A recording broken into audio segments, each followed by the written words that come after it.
how do you find a way to talk to people about climate change in our extremely noisy and distracting environment? My hope was that if I could talk about the impacts of global warming where I live, at a scale of the city of Richmond or this county or this state, that it would be an easier way to talk about a global problem and an easier way to imagine that something could be done about it. We think of recycling your cat food cans, driving a Prius, which I do. We've been trained to that very individualistic idea of how you solve problems. I think we should focus as much of our energy as possible, not on individual actions for tidying up our personal environment, but on collective action for getting involved politically and making sure our political representatives are taking care of the biggest problem any of us will ever face in our lifetimes. And that'll be true for our kids and our grandkids too, because that's the only way we're going to be able to move against the inertia of financial interests. There is a lot of hope here. So I think one thing that people can do, along with getting ready for a long, happy fight for our survival, they can also find ways to stay hopeful, because there's a lot of hope to be found out there. But that fight is the major hope. Very well said. Very well said. You said you were going out on a limb, but you nailed that. A little preachy. I think a little preachy, Cody, but I'm still learning. I enjoyed it. So Virginia Climate Fever is about climate change that's already happening in Virginia and where it's going to take us in the near future and what we can do about it. It took 4 years, but if you mushed it all together, it probably took a couple of years of talking to people, which was one of the delights of doing a book about a very somber subject. These are all people who have lent their careers, and they are not well compensated for it, to doing something that they think is of real importance, and sharpening their tools and really spending their lives at trying to bring us the message of what's going to be happening to our future. Could you talk about why it's so important to start that personal conversation and bring it home versus continuing a more global conversation? Yes, I think we all respond to responsibilities that we think we have something to do with. If there's something happening in my neighborhood or my state, or at a little wider focus, my country, that has more to do with me than talking about something that's global. There's a kind of a common sense reaction when we're talking about planet-wide things that says, well, my God, if it's that big, how am I going to have much to do with it? And there are good answers. You still have to feel responsible to the fate of the planet. But you can feel more engaged and have much more hope of having an impact if you're talking about what's happening in here where I live around Richmond, Virginia. And again, those climate forecasts, those projections now can focus things down to that size pixel rather than a global pixel. We're talking about a pixel that's sort of 10 miles on a side. That's pretty good. There's a lot of uncertainty built in, but not so much that we can't make plans on the basis of that. Here's the personal part. I think it may be the most personal part of this book for me, and it's not something that I've resolved entirely and probably never will. A lot of my really intelligent friends here in Virginia don't buy global warming. It's partly what they think is common sense. It's partly fear. It's partly a political ideology that has almost become a religion of denial. But I can't deny that they exist. So where I started with the conversation was, what am I going to tell my friends who don't believe this? I could have started with, what am I going to tell people who are already into climate change? And that can get the conversation started a lot faster. But I really wanted to back up and try to connect the dots for people who aren't engaged or who are engaged in the other direction. They're running away from this. And I sympathize as fast as they can. that was personal for me. And by the way, I don't kid myself that I succeeded beautifully, but that was the attempt. And either from your book or what you view now as the 3 most pressing climate change impacts in Virginia. It's different for every state and for every region. I think in Virginia, the most pressing climate change issues are sea level rise, which is already beginning to swamp large areas of the coast. It's a direct result of climate change. A lot of us care about wildlife and the fate of wildlife in a beautiful, beautiful state like Virginia.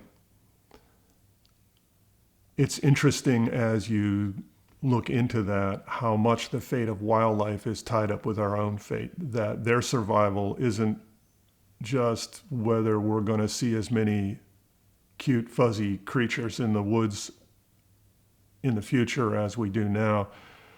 When they start to die off, when they start forced migrations because of climate, we will be feeling those same pressures. So in a way, they're a kind of an alarm bell for the rest of us. And people who care about environmental issues, even if it's as simple as fuzzy animals, have that sixth sense that what happens to those creatures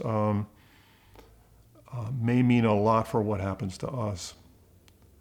Virginia, to my surprise, I learned is 60% forested. To me, that's incredible. I come from the Southwest. It's a lot more barren, very beautiful, but not so many forests. Those forests are at real risk for catastrophic climate change. It's already happening in the West, and some of the projections say that we could be looking at savannas in the fairly near future instead of forests, even in a lush green place like this. The third thing may seem fairly abstract in a beautiful, affluent place like Virginia. I don't think it'll be abstract for too long. People who are suffering the effects of climate change, in order to survive, they have to migrate. And they're going to be migrating to places like this or through places like this. And they're not going to be from Tanzania or Syria. They're going to be people from coastal Virginia who are increasingly going to be fleeing the conditions that are threatening them because of sea level rise.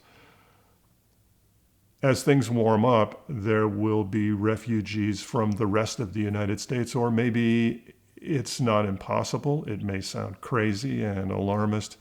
Maybe we here in this neighborhood will have to become refugees at some point in the future because of the increase of infectious diseases that's also forecast with the increasing heat. But then after you published the book, the presentations and talking with people, what did they connect with most from the Virginia climate fever, and what resonated with them the most? I think the thing that seemed to stick in people's minds most readily was this map that shows the climate of Virginia sliding southward as the heat increases. Climatologically, Virginia is going to be more like South Carolina in the middle of this century, which is not very far off. By the end of the century, Virginia is going to be like Louisiana or Alabama. That is very simple, that message, but there's tons of science and analysis underneath it. But just showing it visually like that seemed to really grab people. The other thing that people who live away from coastal Virginia were really impressed by was how much trouble there already is from sea level rise, what a threat it is, and how much of the state we're going to lose. It's going to be underwater in fairly short order. What's changed for me since I wrote the book is that I think I understand much more clearly now that I didn't do as well as I should have with explaining the politics behind our inertia. The reason so many of us think that the whole global warming conversation is a hoax, the reason so many of us feel that we can ignore the science data on this is because of the misinformation, the disinformation we've been fed for a very long time by the oil companies, the natural gas companies, the coal companies, and a lot of other people with a lot of other corporations with an interest in keeping things as they are and keeping as many of us as possible really profoundly ignorant. That's playing itself out in my state legislature here in Virginia every time it meets every year. It's getting harder. It's getting harder when people's homes are being flooded to say there's no global warming. It's getting harder when the climate lines are shifting, when wild species are moving north or they're moving upslope because it's getting warmer.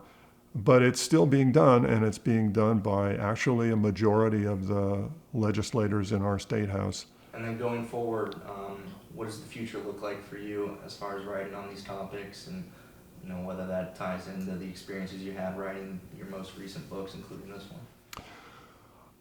I love to write and report. That's my job as a journalist, but my job is also to look for the most effective ways to do that. So when there are new ideas about how to penetrate the sort of fog of noise around all of us in our lives here in America, I'm really open to that. I'm not convinced that more books are the way to go. I'm not convinced that more stuff on YouTube is the way to go either. I think that's constantly changing, and I'll be listening hard for what's the best way to be a journalist.